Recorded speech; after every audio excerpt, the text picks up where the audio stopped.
Hey everyone, welcome to Be the Change. My name is Lily Mott, and today's episode is about how change comes when you find your Wildcats. This week's episode features Thomas Grimwood, who is one of our podcasters on Be the Change Media Network. Thomas is the host of two podcasts. One is the Performing Passions podcast, and the other is Super Summers. He is also a fundraiser for the National Autistic Society, which we talk about throughout this episode. It was so great to talk with Thomas and to have him on the other side of the mic for a change on my podcast. So without further ado, let's dive right in and get started with this episode featuring Thomas Grimwood.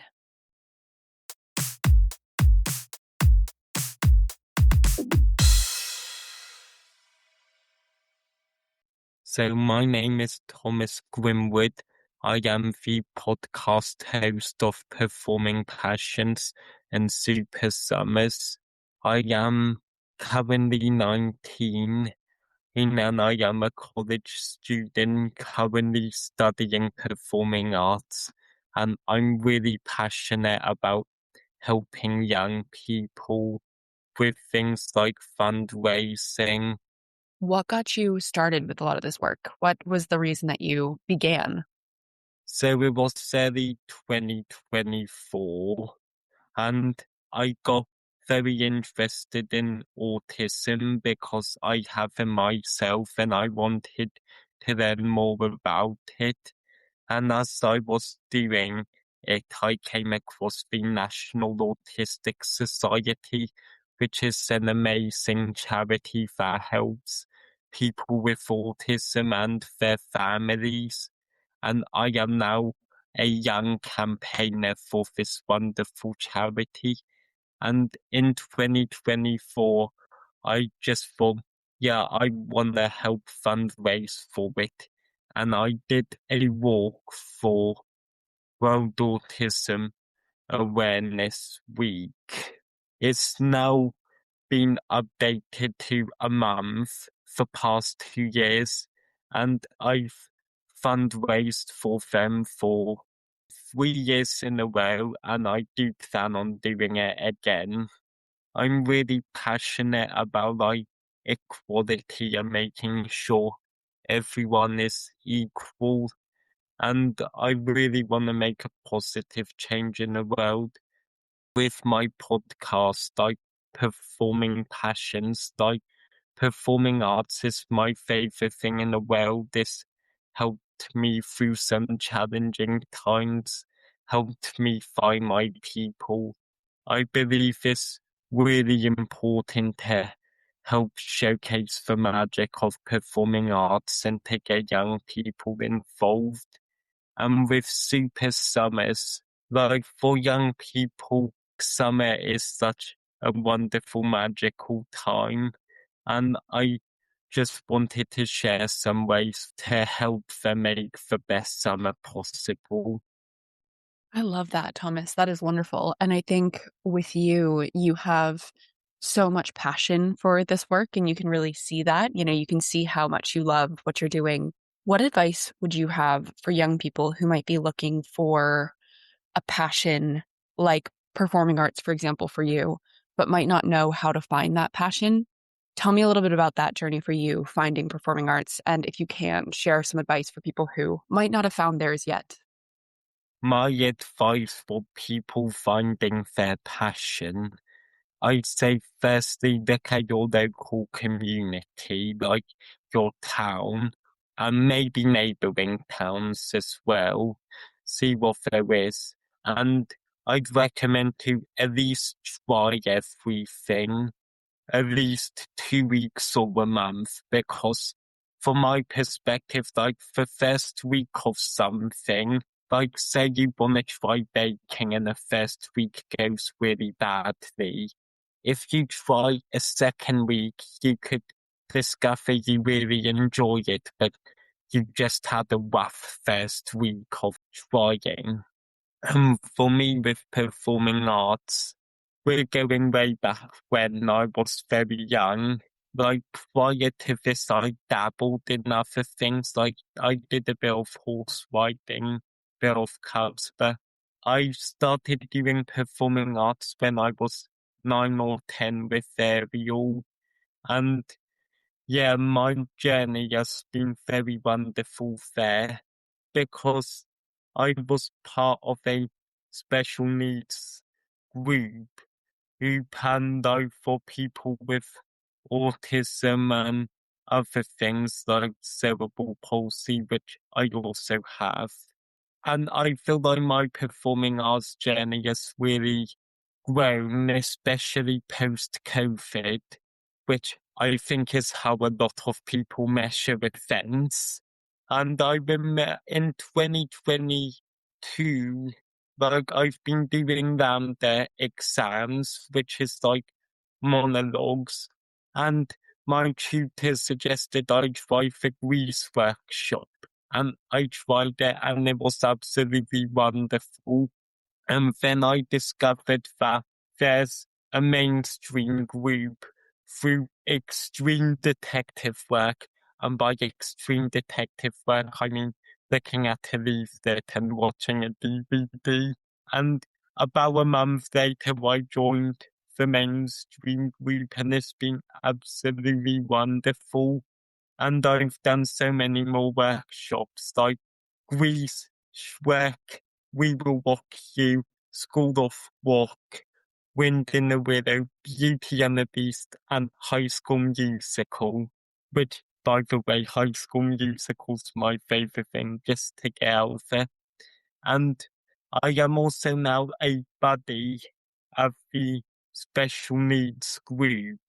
And a buddy is like someone who supports the students on a more one-to-one level, sometimes 1-to-2, depending on who you're partnered with. That is so wonderful. That's amazing. And it sounds like you've done so much. You've done so many different productions, and I know about your love for High School Musical. I think it's wonderful. And I feel like we always, whenever we chat, there's some reference to High School Musical. You always find a way to tie it in, which I love. I'm so excited to hear a little bit more about community, because I think we've talked about community a little bit. And like you were saying, kind of finding your people and that journey to find your people. I'm going to ask you this whole episode. I feel like you've had so many cool experiences and you've done so much, Thomas. I want you to keep sharing some of your advice for people. But tell me about finding your people. And for those that maybe are still trying to find their people, like their passions, how have you done it? And what would you recommend for people who might still be looking for community? How can they do that? Yeah, that's a very good question. So I think with looking for community, like, like, I, it helps if you have like something in common or a hobby you enjoy. It's not like the most necessary thing, but it helps to have something you both enjoy or all enjoy if it's a group. With performing arts, I really found my people. I've made lots of friends. Like one tradition I have at showcases is trying to get a group picture together. And yeah, it's really lovely.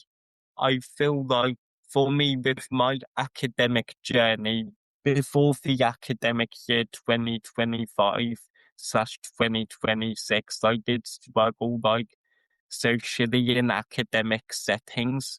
And I just want to make it clear that of the people I was with, I don't think they're bad people. Like, I do think they're good people with lovely aspects to them. They just weren't my people. I do wish them all the best, but this academic year, I really found my people and I've made so many wonderful memories with them.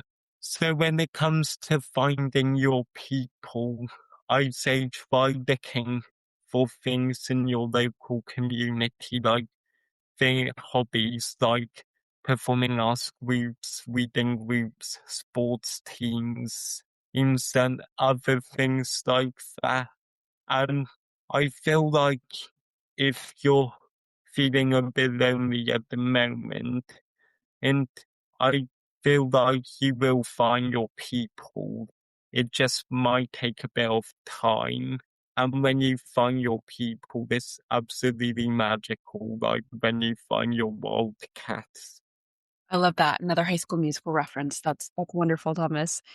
My last question for you is more advice, but you are obviously making lots of change with the work that you're doing through your campaigning, and I also think through your podcast. And I would love to know, lots of young people might want to get started in some of these different ways of making change and with different organizations like you're a part of, but they might not know how to get started. What advice would you want to share with those people who might be listening?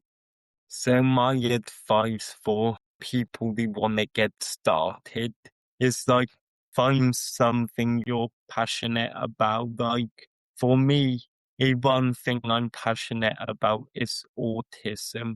There are lots of other things I'm passionate about, like LGBTQ plus and mental health. But when I started getting really passionate about autism, I found the National Autistic Society and started fundraising for it. So my advice is like find something you're passionate about. Like if it's like animal care, maybe one thing you could do is look for animal charities or animal related charities.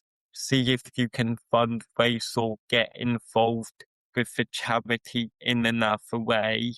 And another thing where you can make change is by helping young people discover their passions and showcase the magic of things. Like for me, it's performing arts, and I know lots of other podcasters on the network use their passions to get people involved with certain things, and it's absolutely wonderful.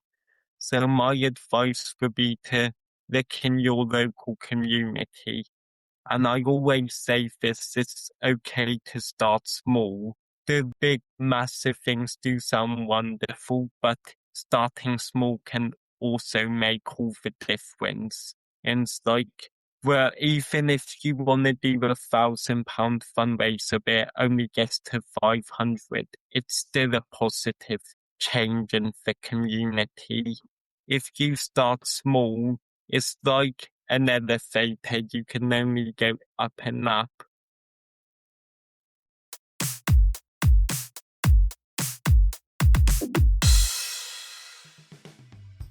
It was so wonderful to talk with Thomas for this podcast. And if you didn't get that reference about finding your Wildcats at the very beginning of this episode, I hope that you get it now.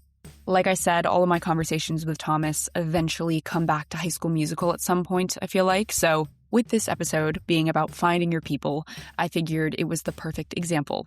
I love Thomas's points about finding your passions and finding your people, because I think those points both apply to making change, but they're also so important for living a happy, fulfilling life in general. So I really, really loved both of those. And if you enjoyed listening to this conversation with Thomas, please go ahead and listen to Performing Passions and Super Summers. Those are both of Thomas's podcasts, and I've linked both of those in the description of this episode, so you can go ahead and listen to both shows wherever you are listening to this episode.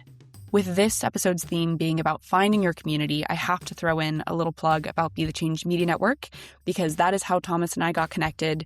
That is how we launched our own podcasts. If you're interested in launching a podcast or a blog and you're looking for a creator community to join, please reach out to me, and maybe we'll be your Wildcats, to be very cheesy and to complete the metaphor. It is so important to have people around you who will support you, inspire you, challenge you. So I will leave you with this one final reminder. Change comes when you find your Wildcats.